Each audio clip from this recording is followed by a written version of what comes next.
Сайн байцгаана уу? Бид нар найрамдалд байрлах Натур Мед сэргээн засах төв дээр ирсэн байна. Бүгд энэ өдрийн мэндийг хүргэе. Энэ өдрийн мэнд хүргэе. За өнөөдөр манай зочноор Натур Мед сэргээн засах төвийн нойрны эмч, олон улсын CBTI эмчлэх зэрэгтэй эмч Шүрэн, Натур Мед сэргээн засах төвийн эмчилгээ эрхсэн захирал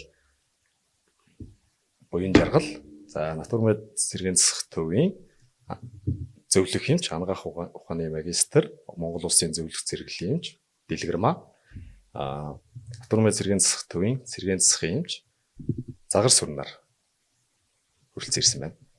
Бид нар ирсэн байна.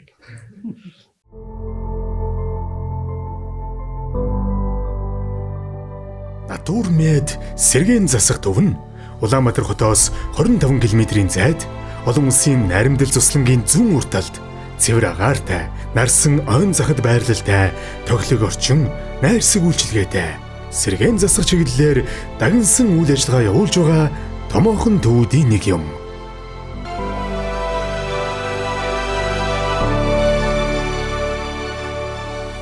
Эрүүл мэнд нэн тэргуунд Натур Мед.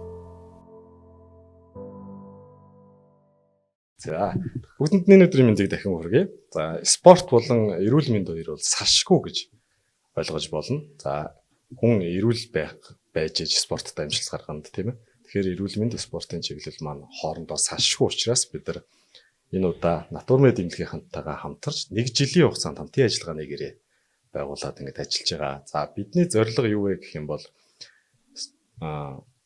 эрүүл мэндийг хүн өөрөө тий урьдчилан сэргийлэх. Хэрвээ бүр том асуудалд орсон бол ямар байдлаар эмчлэх үү те өөртөө хэрхэн анхаарал тавих уу, заавал эмнэлэг рүү очих ёстой ч юм байна. Эмнэлэг рүү очихгүйгээр ч өөрийгөө эдгэх боломжтой өвчнүүд байна тийм ээ. За Натур Мед эмнэлгийнхаа талаар үзэгчтэй танилцуулахгүй тийм ээ. За нийт үзэгчтэй энэ өдрийн мэнд хүргэе. За манай төвийн хувьд 2018 оноос энэ сэргээн засах дагнсан төв болох төслөө эхлүүлээд 2020 оны 11 сард яг нэг ковидын жилд нээлттэй хийжсэн. За ер нь ягаад сэргээн засах тусламж үйлчилгээний төслөө хийгсэн энэ салбарт маань эрүүл мэндийн салбарт сэргээн засах үйлчилгээ ягаад чухал байгаа гэдгийг одоо дэлхийд дахин одоо хүлээн зөвшөөрөөд байна. За Монгол Улсын хэмжээнд гэх юм бол 2018-аас 2020 оны өнөөгийн одоо эрүүл мэндийн судалгаанаас харахад за нийт Монгол хүний 7 хүнд 2-т нь сэргээн засах тусламж үйлчилгээ зайлшгүй шаардлагатай байна. Өнөөгийн нийгэмд за 10 хүнд одоо жишээлбэл зүгээр офис ажил хэрэглэж байгаа 10 хүнд нэг 8-д нь юм нуруу утгах зөөр байна гэх жишээтэй байгаа нь. Энэ маань өөрөө за бид бүхэнд сэргээн засах тусламж үйлчилгээ ямар чухал юм бэ гэдгийг хүлээн зөвшөөрөх ойлгох болсон байна гэдэг үднээс за манай төслийн баг удирдлагын зөвлөл маань ер нь энэ салбар руу хүч нэмье. Эрүүл мэндийн салбарт нэг хэсэгт нь ч гэсэн нэмэр болёо. Эрүүл мэндийн төлөө гэд энэ төслийг 2018 оноос анх бичиж эхлээд 20 оноос хойш үйл ажиллагаа явуулаад байж байна. За манай төвийн хувьд бол нэг давуу тал гэх юм бол олон улсын хүүхдийн найрамдцлагын зүйн талд яг юм цэвэр агаарт эко нарсан ойн захад Баянголын яванд байрладаг. За одоогоор 135 ортой жилийн 4 өдрөл хитэн эмзүүлэх ийм үйлчлэгчийг авах боломжтой. Дагнсан гэдгээр аяг онцлогтой сэргээн засах тусламж үйлчлэгийг үзүүлж байна. За энэ дундаа сүүлийн жилүүдэд сая 2024 оноос эхлээд сүүлийн жил яг энэ салбар дотроо сэргээн засах дотроос дагная ахад нэг юм яг барьж аваад бодтоор үр дүн гаргая. Энэ нийгмийн энэ олон асуудлуудаас нэг нь ч гэсэн харин гэгээлэг болгоё гэдгийг зориод за нойргуудл ядаргаа уймж толгоор хэрэгтнэ тий бүсдгийн нурууны эмгэг энэ тал дээр нурууны өвчлөл энэ тал дээр илүү анхаарья мессежийг нийгэмдээ хэрэгтдээ олгоё гэдэг байдлаар ажиллаад явж байна. За бид бүхэн маань яг сэргээн засах эмчилгээний баг хамт олон нийлсэн нийтдээ нэг 100 гаруй ажилчтай тэгээ жилийн 4 үйлрэл тасралтгүй үйл ажиллагаа явуулж байна. За сэргээн засах эмчилгээ маань өөрөө яг хамгийн гол чухал асуудал нь багийн ажил гэдэг. За манай багт одоо сэргээн засахын нарийн мэрэгчлийн эмч, дотрын эмч, нойргодлын эмч, мэдрэлийн эмч гэдэг бүтээгдэхүүн эмчнээс гадна гол багт маань хөдөлгөөн цэцэл, хөдөлмөр цэцэлж, сэтгэл зүйч, нийгмийн ажилтан. За энэ тэгээд одоо туслах зорилгочоос ахгуулаад маш олон хүний баг нэг дор ажиллаж зөвхөн нэг хүний үр дүнг гаргадаг. Бас ийм онцлогтой салбар. Яг тухайн хүнд яг юу үсч ирвэ? Энэ хүний алдсан чадвар, амьдралын чанарыг бид яаж сайжруулах вэ? Энэ хүнд зориулсан төлөвлөгөөг багаараа гаргаад тухайн хүнд зорилт тавиад за хурц үедээ юм уу, цочмог үедээ юм уу, архаг үедээ юм уу яг аль шатантай байгаа. Тухайн хүний биеийн байдлын онцлогт харуулад эмчилгээ үйлчилгээг явуулдаг. Нэг юм эмнэлэг сэргээн засах төв байна. За ер нь бол натур медийг зориод ирсэн байхад бүх төрлийн эмчилгээг нэг доороос ингээд одоо багаар ажиллана гэж хэлж штэ. Тэгэхээр бүх эмчилгээг нэг дор зөвхөн цогцоор боломжийг харсан бүрдүүлж ажиллаж байна. За дэлгэрэн авчээс сэргээн засах одоо эмчилгээ гэж ер нь яг юу юм бэ тийм ээ? Сэргээн засах эмчилгээг энгийн үгээр хүмүүст ойлгуулвал ач холбогдлын талаар тань талаар ярьж өгч. Тэгэхээр сэргээн засах тусламж үйлчилгээ гэдэг нь бол хүн одоо ямар нэгэн өвчнөр өвдсөний дараа ч юм уу гэмтсэний дараа одоо тэр өвдөөгүй байсан үеийнхээ одоо төвшөнд үйл ажиллагааны чадвар нь эргэн сэргээгдэхтэй тусалдаг. Тийм л одоо салбар хамгаах ухааныг бол хэлдэг. Тэгээ сэргээн засах тусламж үйлчилгээ түрүүн баян жаргал хэмжээрлээ. Ер нь бол багаар ажилладаг ийм одоо шинжлэх ухаан баамаа. Тэгээ ер нь бол дэлхийн эрүүл мэндийн байгууллагын тодорхойлсноор ер нь 21-р зууны одоо түлхүүр шинжлэх ухаан бол сэргээн засах хамгаах ухаан маа гэж тодорхойлсон. Энэ яагаад ингэж байгаа юм гэхээр зэрэг хүн амын донд одоо халдвар тус өвчин, өөрөөр хэлбэл амьдралын хэв маягийн та одоо холбоотойгоор үүсэж байгаа энэ одоо өвчлөл асар их нэмэгдэх юм аа тийм ээ. Тэгэхээр зэрэг сэргээн засах хамгаах ухаан нь бол энэний одоо түлхүүр нь болох юм аа гэдгийг бол тусгасан байдаг. Тэгээд 2019 оны дэлхийн эрүүл мэндийн байгууллагын одоо судалгаагаар бол дэлхий дээр бол нэг 600 мянга орчим хүн бол 600 сая орчим хүн бол нурууны өвдөлтөөр бол өвдөж идэг юм байна. Тэгээ ер нь 2050 он гэхэд бол 1.3 тэрбум хүн бол нурууны өвдөлтөй байх юм а гэсэн судалгаа байна. Тэгэхээр зэрэг хамгаах ухаан гэдэг чинь өвчлсөн хонь одоо эдгэж имжлэхээс гадна урьдчилан сэргийлэх хамгаах ухаан гэдэг чинь одоо бас энэ 21-р зуунд аяг төлхөө тавигдаад байна шүү дээ. Тийм байна. Тэгэхээр зэрэг энэ нурууны тэр дундаа толгуур эрхтний өвчлөл тэр дундаа одоо нурууны өвдөлт яагаад юм чухал юм нөхөр зэрэг ер нь бол хүн ингээд одоо тархины харуултаар өвдөөд нугасны гэмтэл аваад одоо саас ажилтаа болоод хөдөлмөрийн чадвар алддаг штэ. Гэтэл нуруу нь өвдөөд хүн болгон одоо хөгжлийн бэрхшээлтэй болоод чадвар алдаад хөгжлийн бэрхшээлтэй болоод одоо ингэхгүй ч гэсэн одоо ажлын байран дээрээс чөлөөлөгддөг тийм ээ. Одоо шил нуруу өвдсөн бол дор хаяж одоо 7 хоног агттай байдаг ч юм байдаг. Тэгэхээр зэрэг нөгөө юм хөдөлмөрийн чадвар алдалтаар бол тэргүүлэх байранд ордог байхгүй. Саас ажил үүсэхгүй ч гэсэн тийм учраас энэ нурууны өвдөлтийг бол их одоо бас өндөр тэрүүн төвшөнд тавьж авч үздэг. Тэгэхээр зэрэг ер нь бол нуруу өвдөж үзээгүй хүн гэж ер нь байхгүй амьдралд. Ер нь насан турш бүх хүн одоо энэ 10 хүний 8-9 нь бол нуруу одоо өвдөж үзсэн байдаг. Тэгээд одоо амралтаараа ирж үзүүлж байгаа одоо энэ өвчлүүд ингээд чагсаад үзэхээр ерөөсө 2 дугаарт нь нурууны өвдөлт аваад байдаг. Эхнийх нь бол харахаг өвдөлтүүд аваад байдаг. Тэгэхээр зэрэг энэ бол одоо энэ нуруу тэгэхээр натур мед эмнэлгийнхэн маань бол яг одоо энэ нийгэм тулгарч байгаа одоо энэ өвчлүүд дотроос энэ нурууны өвдөлт гэдэг маань өөрөө эмчлэгдэж болдго юм байна. Энээс урьдчилан сэргийлэх нь бүр илүү их одоо эдийн засгийн хувьд бол ач холбогдолтой юм байна гэж үзээс сонгож авсан гэж бодож байна. За загасрын эмчээс нуруу би одоо нөгөө эрүүл мэндийн зарим ойлголтуудыг мэдэхгүй байж магадгүй. Гэхдээ нуруу үе мөч хоёр одоо юугаар ялгаатай байна уу? Үе мөчний өвчлөлүүд нуруунд нөлөөлж гин үү? Эсвэл нурууны өвчлөлүүд нь үе мөч рүү нөлөөлж гин үү? Тэг үе мөчний өвчлөлийн талаар та нэг дэлгэрэн мэдээлэл өгч. За ер нь бол нуруу үе мөчний эмгэг гэдэг нийтдээ толгор хөдөлгөөний эргэтэн тогтолцооны эмгэг л дээ. Нийт толгор хөдөлгөөний эргэтэн тогтолцооны эмгэг дотор хамгийн нэгдүгээр нурууны эмгэг ордог бол хоёрдугаарт өдөг үе мөчний эмгэг өөрчлөлтөд ордог. За голцоо би бол натур мед сэргээн засахын төвд үе мөч толгор эргэтэн тогтолцооны эмгэгийн эмгэгтэй хүмүүстэй илүү голцоо ажилладаг. За тэгээд үе мөч толгор эргэтэн тогтолцооны эмгэг чинь болохоор үений хагалгаанд орох үеийг солиулах хамгийн эрсдэлчин зүйлс болдог өвдөг болон төвхний үений хагалгааны дараах хүмүүс тэгээд алдагдсан үйл ажиллагааны чадвараас сайжруулахын тулд сэргээн засах тусламж үйлчилгээг авдаг. За тэр хаалгааны өмнөх болон хаалгааны дараах үйл ажиллагааны чадварыг өөрийн бодит өөрийн хамгийн сайн төвшөнд нь өргөхийн тулд сэргээн засах тусламж үйлчилгээг тасралтгүй хийх хэрэгтэй. Хаалгааны дараах 1 хоногоос ахуулаад тусламж үйлчилгээг тасралтгүй хийж явах хэрэгтэй. За энэ тусламж үйлчилгээг натур мед сэргээн засах төвөнд ерөнхийдөө одоо хийгдээд явж байгаа. Одоо бид бүхэн бол спортын салбарт ажилладаг хүмүүс л дээ дийлэг одоо түлхүүл спортын талаар ажилладаг. Гэхдээ бид нар бас нэг анти ажиллагааныхаа хүрээнд маш олон эмнэлгүүдтэй шинжилгээний төвөртэй ажилладаг. Үе мөч гэхээр спортын одоо нэг тамирчид бас үе мөчний гэмтлүүд авдаг баг. Тэр нь бас хүн одоо нөгөө нас яваад ирэхээр ч юм уу те эсвэл таргалахаар нөгөө нэг энэ өвдөг болдог гэж толгуур эрхтнүүд өвддөг болдог тийм ээ. За ерөнхийдөө спортын гэмтлийн дараах сэргийн цан төслийн үйлчлэгээ бас манай үйл ажиллагаатай нэгт холбоотой үйл ажиллагаа. За тэр дамаа юм бол тамирчид бол хамгийн төлхөө голчуу бас өвдөг мөрний эмгэг өөрчлөлтүүд гэмтлүүд авдаг. За энэ болохоор хүнд хөнгөний зэрэгс нь шалтгаалаад тухайн тамирчныг одоо спортод иргэн орох хүртэл нь ингээд урт хугацаанд сэргийн цэцлэгийн үйлчлэгээ үзүүлэх шаардлагатай байдаг.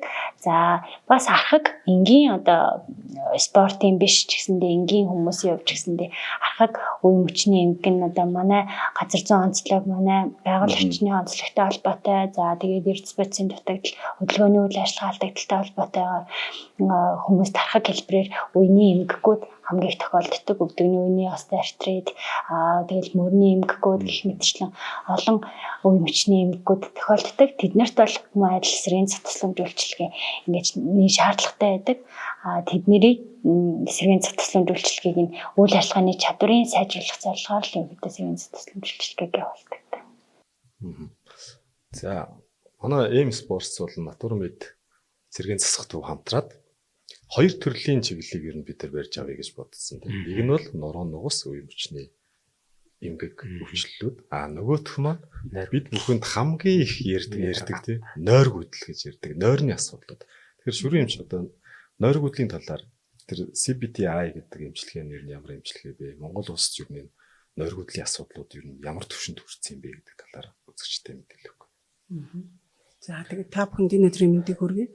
Үнэхээр л нойргүйдэл гэдэг бол одоо манай Монгол улс төдийгүй дэлхийн нийтэд одоо хамгийн одоо тулгамдсан шийдвэрлэх ёстой боловч өнөөг хүртэл одоо бүрэн төвс шийдвэрлэж чадаагүй байгаа асуудлуудын нэг болоод байгаа л да.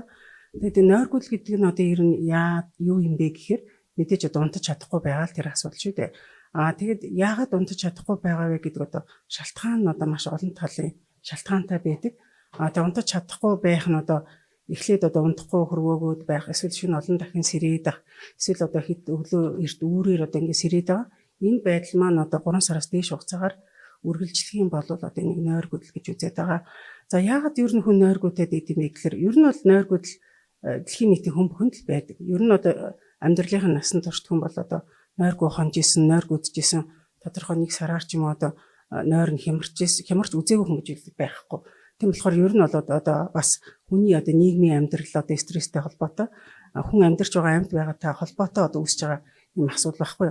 Гол нь энэ маань одоо архагшаад, урхагшаад ирэхээр л энэ одоо эмгэг болоод ирж байгаа гэсэн. За тэгээд нойргүйдэл одоо дэлхийн дахинд одоо асуудал болоод байгаа гэдэг нь өнөөдөр дэлхий дээр амьдарч байгаа одоо бүх хүмүүсийн 45% нь одоо нойргүйдэлтэй. 45%. Тал хувь гэсэн үг шүү дээ. Тийм. Яг нь. Тэгээд эдний болохоор одоо яг 10% нь бүр архаг нойргүйдэлтэй гэж байгаа байхгүй. Бүр ингээд нөө архаг нойргүйдэл гэдэг чи одоо үнэхээр нойргүйдэл болон давхар одоо биеийн эрүүл мэнд, сэтгцийн тийм ээ бүх талын асуудлууд байхлаар одоо нэг архаг нойргүйдэл гэж хэлээд байгаа шүү дээ тий. Тэгээ 30% нь бол одоо ямар нэгэн хэмжээгээр одоо нойргүйдэл гэдэг юмны одоо үр уршгийг хүртсэн энэ одоо зовлон гонигийг одоо амссан хүмүүсийг хэлээд байгаа байхгүй. Дэлхий дээр юм байна. За манай Монгол орны хувьд гэх юм бол ер нь яг нойргүйдэл гэдэг чиглэлээр бол одоо хийгдсэн судалгаа бол байдаг бах. Гэхдээ одоо тодорхой ингээ хэмжээний судалгаануудыг аваад үзэх юм бол 10 хүн дутмын одоо 7 гэж байгаа. 10 хүн дутмын 7 нь одоо өнөөдөр нойргүйдэлтэй Монголд одоо нойргүйдэлтэй амьдарч байна гэж үзэж байгаа. За төрийн засгийн албан агчдын нэгдсэн эмнэлэг дээр 2019 онд одоо нойрны төв гэж байгуулагдсан. Нойрны төв гэдэг нь болохоор полисомнографи буюу нойрны онцлогоо хийдэг юм багчтай үзлэг хийдэг юм газар байгаа. Тэгээд энд одоо 19 оноос 2023 хүртэл одоо хийгдсэн судалгааг одоо үндэслэхэд нойрны төвд хандаад нойрны бичлэг хийлгээд одоо би нойргүй байна гэдэг ингээ хандж байгаа хүмүүсийн 70% нь болохоор нөгөө нойрны дамсгал тасалдах юм хэрэгтэй гэж. Одоо манай монголчууд өөрөлдөх юм бол энэ юмнууд маш илбэг тохиолдож байна. Энэний 20% нь бол нойргүйдэлтэй. Одоо нийтдээ одоо 300-аад хүн хамрагдсан байгаа байхгүй. Тэр хүмүүсийн одоо 20% нь яг цэвэр одоо нойргүйдэлтэй. Өөрөлдөх юм бол багжийн онцлогоор нойргүйдэлтэй гэсэн. Тэрнээс биш субъектив байдлаар одоо би нойргүй гэд хүн болгонд одоо ярьж чадна. Нэг шин нойргүй хансныгаа би нойргүй гэд хэлж чадна. Гэтэл энэ хүн үнэхээр нойргүй байна уугүй гэдгийг багжийн онцлогоор батлахад одоо 20% нойргүйдэлтэй гэсэн байхгүй. Тэгэхээр энэ нойргүйд гэдэг бол одоо цаашид одоо Монгол улсад одоо дахин одоо үргэлжлүүлэн судлах шаардлагатай одоо хамгийн гол салбар болоод байна гэдгийг бол энэ судалгаа маань бол баталж байгаа юм л да. Тэгэхээр одоо нойр гүйдлийг бид нар өнөөдөр яаж эмчилж байна гэхээр ихэвчлэн одоо эми эмчилгээ хийж байгаа байхгүй одоо сэтгэс нөлөөт юмуд өгдөг. Гэтэл одоо олон улсад аль хэдийн 10 жилийн өмнөөс хүлээн зөвшөөрөгдсөн CBCI буюу таны мэдхүү зан үеийн эмчилгээ гэдэг эмчилгээ одоо нойр гүйдэлд одоо хамгийн ихний одоо шатанд авах эмчилгээ юм байна гэд хүлээн зөвшөөрөгдсөн ийм эмчилгээ эмчилгээ тийм. Энэ эмчилгээг бол бид одоо манай натур мэдэмлэг маань одоо анхлан одоо нэвтрүүлж эхлээд одоо явж байна. Тэгм үү Монголдо бол энэ эмчилгээг одоо бид нэвтрүүлээд одоо энэ үнэхээр одоо нойргүй болсон архаг нойргүйдэлтэй байгаа энэ хүмүүстэй бол туслахыг бол зорж байгаа. Энд одоо хэвцэн хүмүүстэй. Тэр энэ эмчилгээний гол зарчим нь юу юм бэ гэхээр архаг нойргүй болсон хүмүүс маань хурц нойргүйдлээс үүссэн одоо тэр буруу зуршил, амьдралын буруу хэв маяг те их мэтчлийн ийм зүйлүүдээ ингээд өөртөө хадгалаад аваад яваад байдаг. Энэ зүйлийг өөрөө одоо зөв гэж боддог. Өөрөлдөх юм бол архаг нойргүйдэлтэй хүний гол шалтгаан нь ерөөсө тэр хүн өөрөө байдаг байхгүй. Тэгэхээр энэ зүйл бол ингээ өөрөөс чинь шалтгаалаад байна. Өөрийн чинь буруу хэв маягаас болоод байна тийм ээ. Одоо жишээлх юм бол орондоо ороод утас үздэг ч юм уу, орондоо удаан цагаар хөвтдөг ч гэдэг юм уу тийм. Энэ зүйлээс болоод байгаа учраас тэр хүмүүсийн тэр буруу дадал хэв зан үлийг нь одоо засаж залруулах. Тэгээ тэр хүмүүст одоо нойрны эрүүл ахуйн боловсрол олгох. Нойр гэдэг чи одоо ийм юм байдаг юм байна. Одоо нойрны физиологи гэдэг чи ийм байдаг юм байна. Таны бие организмд одоо нойр гэдэг юм одоо ингэж үйлчилдэг юм байна. Нойр ямар ач холбогдолтой юм те. Тийм учраас та нойроо одоо хэвийн эрүүл хадгалж үлдэхийн тулд та өөрөө бас хүчин чармайлт гаргах хэрэгтэй гэдэг зүйлийг л гол нь одоо ойлгуулдаг эмчилгээ юм байна. Тэгэхээр энэ эмчилгээг бол өнөөдөр дэлхийд дахин тэгээ бүгд хүлээн зөвшөөрсөн. Хурц нойргүйдлийн үед ерөөсө хамгийн ихэнд CBCI эмчилгээ хийгээч. Бити юм өгөөч гэж байгаа. Архаг нойргүйдлийн үед чинь CBCI эмчилгээг хийн. Тэгээ архаг болцсон учраас энэ хүнд одоо эмч нь одоо тэр хүнийг үзэж агаад эми эмчилгээг тодорхой хугацаар хавсрах уу, хавсрахгүй юу? Хавсарсан тохиолдолд эми одоо хэрхэн одоо бас дараа нь тодорхой хугацааны дараа хэрхэн зөв одоо ингээд схемээр буулгах вэ гэдэг энэ арга замыг бол тэр эмч хүн өөрөө одоо шийдэх. Ийм л эмчилгээний арга юм байна л да.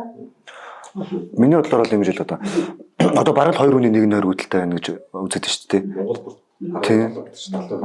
Тэнгүүд би одоо хэрвээ нойргүйдэлтэй байлаа гэхэд одоо эренгүүд яг нойргүйдэлтэй бай юу гэдгийг тогтоогоод тэрнтэн зориулсан эмчилгээг натур мэдээсэн яг тэр хүндэн зориулаад хийх юм зөв. Тийм яг зөв нойргүйдэлтэй гэсэн хүмүүстэй эхлээд ер нь бол одоо нөгөө бусад одоо эмчийн үзлэгийг бодох юм бол нөгөө илүү тусгай зориултын үзлэг гэдэг өөрөлдөн болоод 45 минутаас 1 цаг ярилцдаг байхгүй тэр хүнтэйгээ. Тэгээд одоо ямар шалтгаан байгаад байгаа энэ хүнтэй тэр хүний нойрны орчин нь ямар одоо нойрны эрүүл ахуй одоо ер нь барьдаг юм уу? Нойрны одоо дэглэм нь ямар байдیں۔ Тогтмол нойрны дэглэмтэй юм уу юу тийм ээ? Гих мэтчлээ. Эсвэл биеийн одоо архаг хууч өвчин байна уу юу? Эсвэл одоо нойрны бусад эмгэгүүдтэй мөртлөө тэрнийг мэдэхгүй, тэрийг эмчлэхгүй ингээ яваад хахаар энээс болоод олон зүйлээс болоод нойргүйдэл үүсдэг гэдгийг эхлээд одоо ярилцсны үр дүнд одоо илрүүлнэ. Дараа нь субъектив байдлаар нөгөө асуумжууд авдаг. Энэ хүн одоо ямар нойрны эмгэг байж болзошгүй байна гэсэн асуумжуудыг аваад одоо тэрэн дээр үндэслээд энэ хүнд одоо энэ CBCI буюу таны мэдхүү зан үйл өөрлөмөл энийн бас эмчилгээ хэрэгтэй юм байна. Эсвэл хэрэггүй юм байна. Эсвэл энэ хүнд одоо богино хугацаар одоо өөр төр сэтгэл зан одоо юу гэдэг стрессээс үүдэлтэй байвал одоо тэрний эсрэг эмчилгээ хийх ч юм уу тийм. Биеийн өвчин байвал биеийн өвчнийг эмчилнэ ч гэдэг юм уу. Энэ эмчилгээг хийн. Шаардлагатай болвол цаашид одоо нарийн онцлогоо хийхин тулд полисомнографи буюу нойрны олон үлдэл бичлэг гэж нэрлэдэг байгаа. Ийм бичлэгт оруулж одоо нөгөө шинжлэх ухаанд нотлохонд суурилж одоо онцлох гэдэг гэсэн үг л дээ. Ийм л одоо арга хэмжээг авдаг гэсэн. Одоо таны яринаас түрүүн нэг ийм судалгаа тоо баримт гаргаж штэ. 20% нь шүн удаж явахдаа нэг амьсгал тасалдах юм хэрэгтэй. 70%. 70% нойргүйдэлтэй. Тэгээд нөгөө шүн удаж явахдаа амьсгал тасалдах эмгэг 20% гэж ярьж штэ. Тэгэхээр одоо нэг ингээл фэйсбүүкээс ч юм ингээл мэдээнүүд дээр харж байгаа залуучууд шүн ингээ унтж явахдаа нас орчлаа гэдэг юм сонсогддог болоо тийм удаж явахдаа зүрх наагдсан ч юм ингээ нас орсон. Энд бас энэ нойрны асуудлууд бас тодорхой хувийг эзэлж байгаа болов тийм ээ. Тийм одоо тодорхой биш нэлээд их хувийг эзэлж байгаа. Шүн нойрон дамсгалт тасалдах эмгэгийн улмаас одоо нөгөө тодорхой хэмжээгээр одоо 1 минутаас илүү хугацаар ингээ амьсгалахгүй болоод амьсгал нь бүглэрснээс болоод одоо зүрх зогсож байгаа эсвэл одоо тархинд нь цус хамсралын харуулдагч байгаа энэ тохиолдлууд маш илбэг байдаг. Тэгээд энийг одоо 10 20 жилийн одоо хугацаанд нөө Японы эрдэмтний судалгаа явуулсан юмсан. Үнэхээр нойрон дамсгал тусалгын гид гэдгээс болоод одоо ингээд үүрээр одоо гинт нас ороод байгаа хүмүүс одоо энэтэй хоорондын харилцаа холбоо ямар байна вэ гэдгийг бол судалсан. Ингээд бол энэ харилцаа холбоо бол бараг 90% одоо холбоотой байна, хамааралтай байна гэдэг нь тоо мэдээг бол гаргасан байна. За түрүү нөгөө яриа маань эхлэхийн өмнө нэг ийм зүйл сонссон яригдлаа л да тий бидний оронд юу вэ гэхээр маш олон хүн одоо энэ нойрны тий асуудлууд байсан. 10 оны 7 гэж байна. Нуруу нугас маань бас 7 оны 2 нь бол бүр батаарны өвчлөлт юм тий. Бидний гол зорилго одоо 1 жилийн хугацаанд одоо хэрхэн яаж урдчилсан сэргийлэх талаас нь маш их мэдээлэл өгнө гэж ярилцж байна. Бас урдчилсан сэргийлээгүйгээс болоод нуруу болон нойр гүдлийн тий асуудлуудтай болсон хүмүүс маань одоо заавал эмнэлэгт ирэхгүйгээр ямар боломжууд байна тий эмчлэх ямар боломжууд байна. Үнэхээр эмнэлэгт хандах бол заавал эмийн эмчлэг одоо хүмүүс нэг нэгэндээ их зөвлөд идэг л да. Тэр их бас би одоо эрүүл мэндийн салбарын хүн биш ч гэсэн одоо хин нэгэнд ингээд зөвлөгөө өгчдөг тий. Энэ юм сайн. Энэ нөгөө хятад юм. Энэ солонгос юм. Энэ тан өста нам унтуулна л гэдэг тий. Тэгвэл бас эндээс нэг юм ажиглагддаг. Хүнийг хүчээр ингээд унтуулад байж болно тийм. Дараа нь тэрийг уухгүй бол би унтаж чадхаа болно. Сүүлдээ тэр нь бүр надад нөлөөлөхөө болдог юм асуудууд байдаг гэж ярьдаг тийм. Тэгэхээр аюултай. Ер нь ийм бол маш аюултай. Тэгэхээр нөгөө нэг CBTI гэдэг эмчилгээний талаар бүр одоо үзэж байгаа хүмүүстэй цувралаар одоо бид нар хагасаа өдөр болгон Батбар мэдтэйгээ хамтраад нойргуудл, нуруу нугас үе хүчлийн эмчиллийн талаар, эмгүүдийн талаар подкастта ярих юм байгаа шүү. Тэгэхээр хагасаа өдөр болгон манай сувгаар гарах уулзцгаая. Мэдээлэл. Спортоор өөрийгөө зэрэгэл. Ялангуяа бидний одоо энэ ярих сэдвүүд бол одоо надад өөр биш юм ахэд ойр орчим яг хүнд тулгарч байгаа асуудлууд бүгд байгаа даа. Тэ бүр яг боддоор бүр мэдэрсэн тийм үс ялангуяа нуруу нугас тэ үе юмч. Гэх мэтчлэн одоо бидний ярихс өөр яг натур мэд эмнэлэгт одоо бидний ярьсан одоо яг хүн болон тулгардаг асуудлаас гаднаас ямар эмчилгээнүүд байгаа буюу юм чи. Бунирал юм чи. Манай төвийн эмчилгээний онцлог гэх юм бол сэргээнцэх болон давхар уламжлалт эмчилгээ гэдэг. За нойргуудлыг жишээлбэл уламжлалаас нь долоон хонд одоо хиэр битгэл хийтэй те нойрны цагтаа ингээл холбож ярьдаг те. Энэ талаас нь уламжлалт эмчилгээс яг занхлан тохиолдох онцлогтой хүмүүстээс хийгддэг. За яг суур сэргээнцэх талаас бол эмчилгээ бол хөдөлгөөнцөл, хөдөлмөрцөл энэ хоёр эмчилгээ маань гол байдаг. Мөн дээрээс нь усан эмчилгээ. За зөвхөн нурууны өвчлөлттэй хүмүүс төр манай дээр нурууны йог гэж дангаараа. За йогийн эмчилгээ жишээлбэл одоо зөвл йог, хатгаа яг бол олон төрөл байдаг. Тэгэхэд энэ дээрээс зөвхөн нурууны өвчлөлттэй хүмүүс төр за одоо ингээд аншин татварцаа, сети имра бүх юм хэлэгцэр энтгээ хийлгээд аншин татварцаа хүмүүс төр нурууны йог зөвхөн дангаар нь тухайн хүн зориулж бичиж хийдэг. За дээрээс нь мөн манай дээр одоо урьдчилан сэргийлээд амрах эмчилгээ авах боломжтой бассейн саун. Мэдээж хамгийн нэг чухал юм бол эмчилгээний эрүүл хоолоор хоол зүйч чимбэл гэсэн эрүүл хоолоор чанартай хоолоор үйлчлдэг. Хоол бас манай эмчилгээний бас нэг давуу тал онцлог байж байгаа. Хүмүүс одоо за би одоо ямар нэг бидний дурдж байгаа өвчнүүдийг аль нэг одоо шинж тэмдэгтэй байлаа гэж бодоход ер нь холбогдоод утсаар мэдээлэл авч онцлогоо өгөхтэй эсвэл заавч өөрийн биеэр очиж одоо нэг эмчилгээ одоо мэдээлэл авах.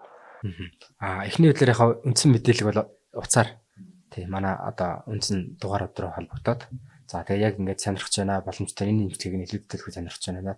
Яг энэ завир танах таалагдж байна. Болж ийнэг бол хотод бол манайх амбултортой 13 дор оролт амбултор дээр тий натарын дунд замд манай амбултор байдаг. Тэнд бас манай сэргээнцэх эмч дотрын эмчнэр эхний үеэр үзлэг шинжилгээ хийгээд за болж болно гэдгийг тодорхойлоод хойш нь төв рүүгээ хэвтэх хичээл хийгээд хэвтүүлдэг. Тэгэхээр хотод бас очиж үзүүлээд ячиж болох юм биш тий. Мөн өдрийн эмчилгээг ажлынхаа хажуугаар гэх юм бол өдрийн 5-аас 10 хоногор өдрийн эмчилгээнд хүртэл хотод явах боломжтой. Йог одоо энэ хөдөлгөөнцөл цахилгаан эмчилгээ, физик эмчилгээ, гэрэл дулаан эмчилгээ энэ бүгдийг авах бүрэн боломжтой байна. Ер нь бол яг нэг хүнд бол бидний ярьж байгаа зүйлүүдийн айл нэг өвчин ч одоо муугаар хилчээд байх нь бол ер нь байгаа. Тэгээд дээрэс нь нэмээд өөр бас тулгараад байгаа юмудад натур метрээр ер нь бүгдийн нэг дор шийдээд чамд бол одоо хоёулаа байхаар харагдчих. Буруу суулттай. Одоо ингээд дахиадсан сууж. Би бас ингээд дахиадсан сууж байгаа. Яалтчгүй ингээд та нарыг харахаар ингээд зөв сууж хөвш сурах гэдэг байгаа байхгүй. Ер нь сэргийн зах ангаах хоног ер нь зочин болон зочигтой үед нь тусламж үйлчлэг чанартай авчих юм бол архаг үед нь гарах дараагийн үр дагавар адаглаад эдийн засгийн хувьд зардал мөнгнөөс хавталаад маш их зүйлийг хэмнэн амьдралын чанарыг аль болох эрт олж авна. Одоо маш олон шалтгаан байна. За ингээл хар болт. За ингээл ахын гэмтэл, зам тээврийн осол зүгээр одоо ингээл энд нэг автобусан суугч явж байгаа алтериал унцдаг тий. Энээс ахгуулаад маш олон шалтгаан нийгэмд бидрээ шалтгааллах бас олон хүчин зүйлүүд байна. Энийг цаашдын дугаар болгон дээр задлаад айгаа нэг аль болох орцсон сэргийл. Ер нь хүмүүс ингээд сонсоод ингээд бодонгот нэрээ тиймтэй ингээд яг мэддэг хэрнээ хэрэгжүүлдэг маш олон шалтгаан хүчин зүйлүүд байгаад байна тий. Тэгэж явсаар хагаад бүр хүндрэж байна.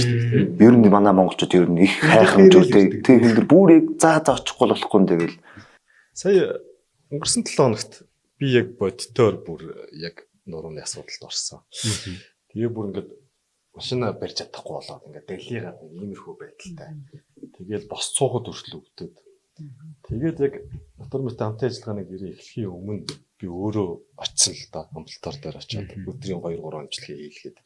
Тэгээ яг тэр үед манай хоёр хамтын ажиллагааны гэрээ хийгдээд найрамдал дээр амрангаа одоо имчилгээгээ хийлгээд одоо бол зүгээр босч ирсэн сууж байгаа шүү.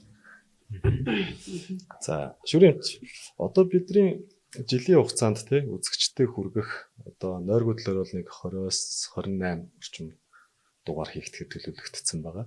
За энэ дугааруудыг үзснээр хүн ер нь үзэж байгаа хүмүүс маань ямар үр дүнг тий авах одоо зорилготой гэж харж байна та.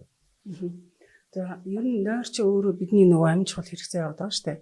Бид нэр өдөр болгон ус уудаг агаар амьсгалдагтай адилхан нойр бол бидний амин чухал хэрэгцээ, зайлшгүй байх хэрэгцээ. Тийм учраас энэ нойр гэдэг юм аа нөгөө хайрладаггүй, юм чинээ боддоггүй, нойроос яваад ажиллаа хийх нь зөвч гэдэг юм уу? Одоо ингэж боддог одоо тэр буруу ойлголтуудыг нэгдүгээр засах зорилготой. Хоёрдугаар хүний нойр гэдэг чи одоо нялх нэрээ одоо төрсөн цагаас нь эхлээл тэр одоо нялх хүүхэд маань одоо эрүүл зөв нойртой байж иж одоо төдий чиний урт насал төдий чиний эрүүл инх байна гэдгийг бол ойлгуулахыг зорж байгаа. Ер нь одоо хүний ерөөсөө бүх эрүүл байх үндэс чи ерөөсөө л нойр. Одоо энэ нуруу нугас гэдээ ярьж байна. Тэрний үндэс суурь нь бол нойр байгаа байхгүй. Хэвийн одоо нойртой биш нойр авч чадахгүй байгаа хүмүүс бол угаасаа ягаад ч одоо эрүүл байж чадахгүй.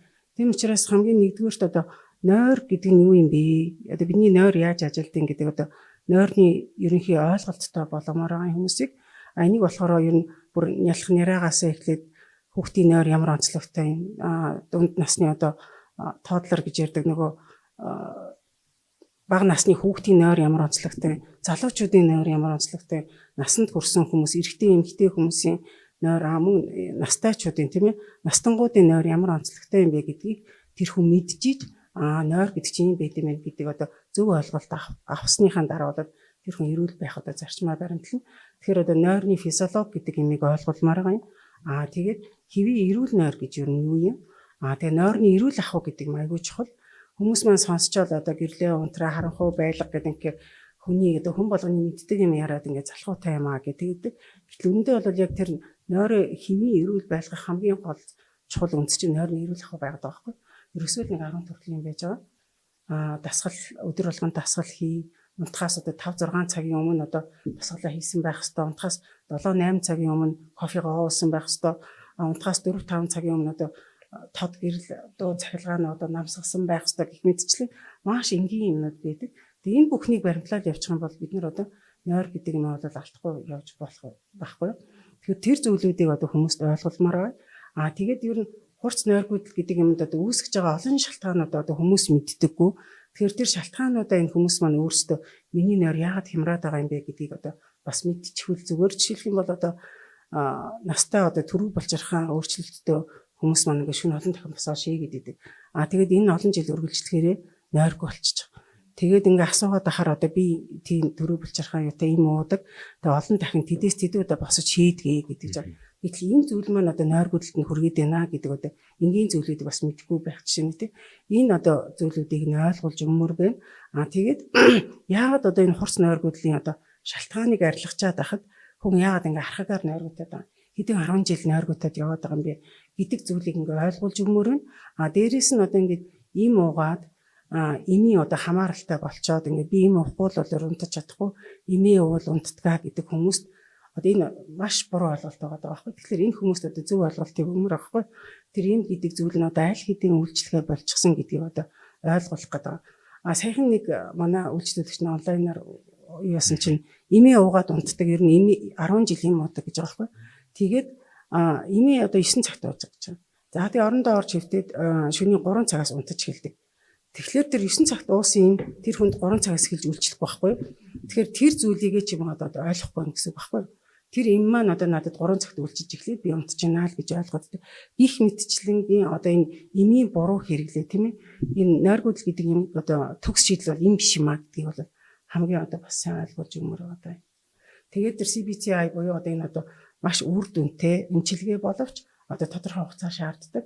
Тэр хугацаанд тэр хүн болон эмч хоёрын хоорондын одоо маш их хүчин чармаал шаарддаг ийм эмчилгээний арга. Гэхдээ энэ аргыг одоо 8-7 хоногийн дараач гэдэг юм уу? Энэ арга одоо ингээд яг өөртөө үнэнч байгаад төгс хэрэгжүүлээд үзэх юм бол тэр хүнд одоо өөрт нь амьдралын хэв маяг аль хэдийн суудсан байгааг тэр хүн өөрөө анзаарахгүйгээр одоо тэр 8-7 хоногийг даавна гэсэн үг байхгүй даа.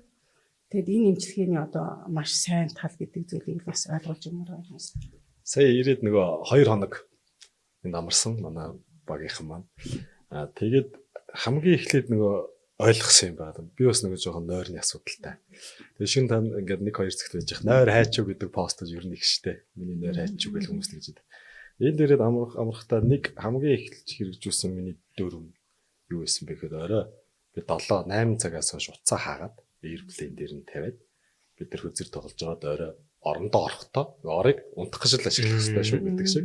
Яг бид нар тоглож байгаа л орохдоо уцаа ерөөсөө харахгүй эйрплейн дээр байж байгаа унтах шууд унтчихж байгаа байхгүй 2 өдөр энд. Энийг бас ингээд цэвэрлэхөөр маш сайн хэрэгжүүлсэн байна. Эмчтэй уулзснараа бид нар өөрсдөө мэдээлэл өгдөг тий. Уцаа ингээ оролдоод байхаар ингээл шинэ унтахгүй тий. Тэгж гэж байгаа хүн чинь нөгөө имэндээч биш ядарсандаа ялцчихгүй тэгээ шинэ 2-3 цагт болохоор ч унтахаас одоо цаанаасаа ядраал унтчих байгаа байхгүй тий.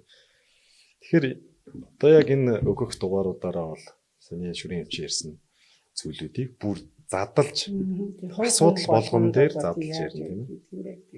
За, нуруу нугасны талаар. Тийм Ямар өгөх подкаст контентероо одоо энэ бүтэн жилийн хугацаанд хүмүүс юу гэж өгөх зорилготой гэж харж байна.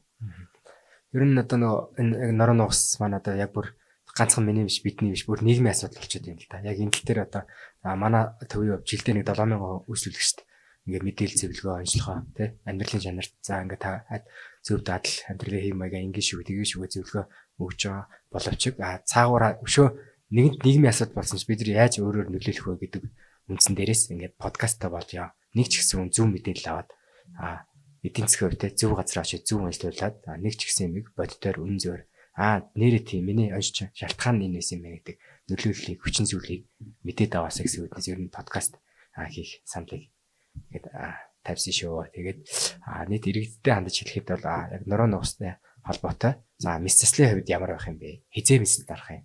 Нурууны өвдөлт маань өөрөө яг юу шалтгаан нь вэ? Нөлөөлж байгаа хүчин зүйл маань юу?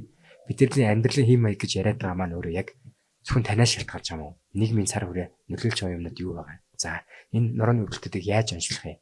Жишээлбэл шаардлагагүй хүн дээр ингээд эмра хэлгээд иргээд явуулсан байхыг үгүйсэхгүй те. Тэгэхээр яг энэ тал дээр нь хаана ажиллах юм? Ер нь ажиллахаа өөрөө ямар чухал юм? Эмчийн асуунж бодит үзлэг ингээд ажиллах боломжтой шалтгаанууд бас байна. За мэдээж багшийн шинжилгээ хэрэгтэй шалтгаанууд байна. За үүнээс үүдэлтэй ямар эмчилгээ хийх юм бэ? За та өнөөр мэсэлд орох шаардлагагүй. Та хөдөлгөөнцөл хийвэл эрүүл боломжтой. Та амьдралын дадлаа хэм маяга ингээд жоохон өөрчилчих юм бол бүрэн боломж байна гэдгийг л ард хэрэгтэй жоохон жилээ ойлголт хүднээс энэ подкастыг хийя гэж сууж байгаа шүү. Хамгийн л муу одоо хэцүү арга бол хагалгаа шүү дээ. Тэгэхээр хагалгаанд орох гэж яарах биш. Хагалгаанаас өмнө эмчлэх боломжууд юу вэ? Тэр талаар бас дугаар болгон дээр бүр асуудал болгон дээр нь нарийн судалж ярих тийм зорилготой. Энд дэр нэмэлтээр хэлж болох. Тэгэхээр зэрэг энэ бүтэн жил үргэлжилсэн подкастын үр дүнг би бол ингэж харж байна. Хувь хүний эрүүл мэндийн боловсрол сайжирна. Өөрөөр хэлбэл та оюундаа тархиндаа одоо маш өндөр хөрөнгө оруулалт хийж гин гэж би харж байна. За тэгээд яг хөр зэрэг ер нь одоо би яг юунаас олоо миний нуруу өвдөд байгаа. ямар эмчилгээ надад илүү тохиромжтой юм. Нуруугаа өвдүүлэхгүй тул би ямар арга хэмжээ авах вэ? Яаж зүв суух вэ? Яаж унтахтай хүртэл яда хаашаа харж унтах вэ? Хөрөгчнөөс юм яаж авах вэ? Машинд яаж суух вэ? Энэ бүгдийг бол сурна гэж бодож байна. Тэгээ эмчилгээний яг олон аргууд байдгийг болох мэдэх ба. Тэгээ хамгийн гол нь одоо нурууны архаг өвдөлтийн үед одоо өвдөлтөөс яаж сэргийлэх, өөрийгөө яаж үнэлэх, аюултай шинжүүд нь юу юм? Тийм ээ? Энийг бас мэдэж авна гэж бодож байна. За мөн одоо нурууны одоо мис сасалт орсон одоо хүмүүс бас байж болно шүү дээ, тийм ээ. Тэгэх юм бол одоо Монгол улсад бол нэг 4-5 төрлийн нурууны хаалганууд хийж байна. Одоо нурууны хаалганы дараах сэргийн засгууд нь тус тустай өөр цаг хугацааны хувьд өөр тий. Тэгэхээр зэрэг тэр мислийн дараах гам дэглэмүүд нь ямар байх юм, ямар дасгалууд хийх юм, ер нь нурууны дасгал яаж заавал хийгээд байгаа. Бид нар тэгтээ дөрөв өглөө нарманд бат гарч гүгээ шөнийн бор хоногтой орж ирээд маш их хөдөлгөөн хийж байгааг хүмүүс өөдөөс тэгээд идэг байхгүй. Гэтэл яг нурууны дасгал хийснээр ямар ач холбогдолтой юм гэдгийг тэр хүн ойлгоод ирэхээр хүссэн үсээгүй өөрөө дасгалаа хийж эхэлнэ. Тий. За тэгээд одоо нурууны өвдөлтөй хүмүүсийн нөхөрчгүй амьдрал гэж бас айгүй тустай юм байгаад байна, тийм ээ. Хүмүүс ялангуяа хаалганд орсны дараа одоо эд хөдөлмөрийн насны залуучуудад их хаалганд ордог байхгүй юу? Тэгэхээр зэрэг одоо тэр хүний бэлгийн амьдрал цаашдаа яаж үргэлжлэхий, бэлгийн амьдралд эргэж орох ч гэдэг юм уу. Ямар хоолунд идэх, хэдэн килограмм ачаа өрөх, хизээнээс эхлээ спортоор та хичээлж эхлэх, тийм ээ. Гэх мэтчлэн юм одоо өргөн дэлгэр мэдлэгтэй болно гэж найдаж байна. Нуруу бол ялч бас хүний тулгуур ихтэй учраас бүх хүн тулгарч байгаа асуудал та тий. За хөдөлгөөн цэцлийн үед үе мөчний өвчлөлийн үед ер нь бид хөдөлгөөлөөр нь юу ярилцах вэ? Ямар залхтай байгаа. За хөдөлгөөн цэцлийн эмчилгээний болохоор сэргийн засгийн багийн тусламж үйлчилгээний хамгийн чухал толгуур эмчилгээний аргуудын нэг. За хөдөлгөөн цэцлийн эмчилгээд ерөөсөл хөдөлгөөнөөр тэр тухайн хүний биеийг эмчилж эдгэнэ л гэсэн. Тухайн амьдралын хэм маяг гэж яриад байна тийм. Тэгвэл амьдралын хэм маяг чи ерөөсөө тухайн хүний амьдралын буруу хэм маягаас шалтгаалаад тухайн үеийн хөдөлгөөн хийхэд саатвруулаад байгаа хүчин зүйлсүүд үүсэж байна гэсэн байхгүй юу? Буруу суух одоо наа захын буруу ингээд машина барьж удаан ингээд явснаас болоод ч юм уу тий. Буруу төрх байдалтайгаа сууснаас болоод ингээд төрх байдлын эмгэгүүд ингээд үүсчдэг. Одоо нурууны кифоз нэгсээд нурууны лордоз гэдэг энэ хэвийн хатаалт нь ихсэх эсвэл хит багасах ч юм уу тий. Тийм ингээд хөдөлгөөний үйл ажиллагаатай холбоотой хүний бие төрх байдалд өөрчлөлт орч. Тэрийг нь болохоор хөдөлгөөн засал эмчилгээгээр одоо аль булчингийн чангалах, аль булчингийн суллах вэ? Тэрээр хөдөлгөөн засал эмчилгээгээр хамгийн чухлаар нь засахыг хөдөлгөөн засал эмчилгээ гэж нэрлэдэг байгаа. Тэгэхээр амьдралын хэм маяг гэдэг өөрчлөнө одоо боловсрол, эрүүл мэндийн боловсрол, амьдралын хэм маяг гэдэг чинь нойргуудтай ч, нурууны эмгэгтэйч, үе мөч толгор эрхтэн тогтолцооны эмгэгтэйч бүгдэн дээр нь яригдах хамгийн чухал асуудал байгаа. Тэгэхээр энэ хүү подкастаар ерөөдөө амьдралын хэм маягаа өөрчлөх тийм эрүүл мэндийн боловсрол олгох тийм өөртөө хэрэгтэй байгаа бүх мэдээллүүдээ авч чадах байхаа л гэж байна. Бүх насныхан тийм үү? Ер нь дэлхийд хэн ч одоо ингээд сая Демби судалгаа гарч ирэл та хөдөлгөөний хомсдол ер нь хэрэг байгаа юм бэ гэсэн. Насан турш хүмүүсийн донд бол 27.5% байсан чинь 11-ээс 17 насны өсвөр үеийнхний донд 81%. Бараг 2.9-3 дахин. Тэгтэл одоо бидний хүүхдүүд өсвөр үеийнхэн маань уул нь хөдөлгөөн хийгээд ийн гэж ойлгодог боловч тэр нэг ямар хөдөлгөөн юм бэ? Ер нь идэвхтэй хөдөлгөөн юу хэлж байгаа юм бэ? За өсвөр насныханд одоо ингээд зүгээр нэг хичээлд явахдаа цөмхөө нэгтэлтэй өөрснөөс үүдэлтэй шалтгаан тодорхойгоо сколиоз жишээлбэл хэр хэмжээнд нурууны морилтод хэр хэмжээнд очиж байгаа юм бэ? Гэх мэтлээ маш олон сэдвүүдийг хөнднө. Тэгэхээр сонирхолтой байх болоо гэж найдаж байгаа. Одоо сая би ингээ үзүүлж байгаа байхгүй. Тэгсэн чинь би ч одоо өөрийгөө бас нэг хөдөлгөөнтэй хүн гэж ойлгоод байгаа шүү дээ. Бас нэг спортын салбарт ажилладаг. Ингээл заал мал аваад тоглолцдог тийм. Тэгсэн чинь эн чинь бас яг тийм юу хөдөлгөөн биш гэж юм. Нөгөө ямар гэлээ нөгөө зөв одоо ашигтай хөдөлгөөн гэх юм уу? Юу гэж ярих вэ? Дунд одоо яг нөлөөлөх ачааллыг тэр хөдөлгөөн бол биш болчиход байгаа. Тэгээ зөв хөдөлгөөн гэж бас юу гэдэг ойлголтуудыг бас өгөх. Хүмүүс чинь нэг 7 нотны заалан тоглож тэрийг зааж бочлоо гэж бодож тий би хөдөлгөөтэйгээ бодчиход байдаг шүү дээ. Тэр угаасаа яг үзэж байгаа хүмүүс бол бүгд нь яг хэрэгтэй мэдээллүүдийг л нуруунд байдгүй махад нойрны асуудал байгаа, нойрны байдгүй махад үе мөчтэй нурууны асуудал. Хамгийн энгийнээр хэлэхэд одоо бид нар ингээд нойргуудад унтахад яаж унтах юм бэ? Та дэр чи ямар байх юм? За тэ үндсэн төрх байдлыг хадгалахын тулд та ямар байдлаар унтах нь чухал вэ? За өглөө босоод байнгын зогсоо ажил хийхэд юу чухал вэ? Юусе яг энэ чиглэлд дандаа өдөр тутмын амьдралын хэм маягтай холбоотой зөвлөгөө мэдээллүүдийг төлөхөө өгөөд юм наа. Одоо ингээд бид нар чи зургуулаас сууж байгаа. Ингээ харахад нэг л хүний сандал тохирсон байгаа байхгүй. Нэг л хүнд одоо яг энэ зааланд байгаа сандал тохирсон бусдын тохироогүй харагдаж байгаа байхгүй. Мэргэжилтний нүдээр харахад тий. Сандал нь бас ачууд бүгд. Тий, сандал одоо сандлын өндөр аягүй чухал гэдэг байхгүй. Өөртөө тохируулдаг сандлыг бэлдэж аваач нуруу гэдэг юм бол ер нь. Гэх мэтлээ ингээ энгийн бид нар мэддгүү мөртлөөд ингээд дадал зуршил болох хэрэгтэй ингээд гой гой сэдвүүдийн өрөөнд дэдэл ярилцсан байна гэж ойлголоо. Миний зүгээс харж байгаа нэг том зорилгыг бол би ингэж хэлэрч байна. Эмнэлэгт очиж байгаа хүмүүс маш их байдаг тийм. Одоо ингээл бүр очир дараалан дийлдэхэ байлаа. Хүн айгүй муухай шүү дээ. Энэ шулуух хэлэхэд машина жилд 2 удаа онцлуулад пластмасын солидог ирнэ. Өөрийгөө нэг жилд 1 удаа үзүүлчихгүй л явж байгаа байхгүй. Машин бол яг моторын зөвхөн шинийг аваад тавьчихсан. Хүний мотор зөх юм бол шинийг гэж ойлголт байхгүй шүү. Тэгэхээр эмнэлэгт ирж байгаа хүмүүний тоо багасгах тийм ээ. Хизээ заавал эмнэлэгт хандах хэрэгтэй. Урьдчилж сэргийлж болох хүн болгол амьдралын хэм маяг гэж ярьдаг. Гэхдээ энийг дадал болгож чаддаггүй тийм ээ.